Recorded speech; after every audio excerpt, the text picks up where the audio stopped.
วัสดีค่ะเพื่อนๆสวัสดียามเช้านะจ๊ะขอให้มีสิ่งดีๆเข้ามาในชีวิตนะจ๊ะเจอกันตอน7 นาฬิกาจ้านี่วันนี้จะมาชงกาแฟกันนะจ๊ะนี่ดูอันนี้เราใช้ชงกาแฟนะคะปุ๊บนี่ชงกันเลยจ้า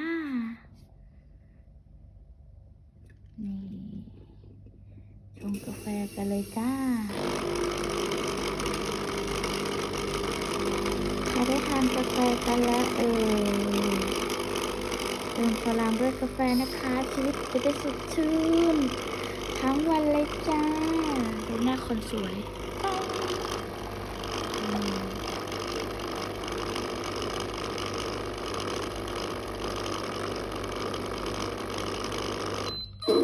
นี่เสร็จแล้วนะคะกาแฟเราปุ๊บไหลออกก่อนให้ไหลให้หมดจึ๊บบายก่อนนะจ๊ะบาย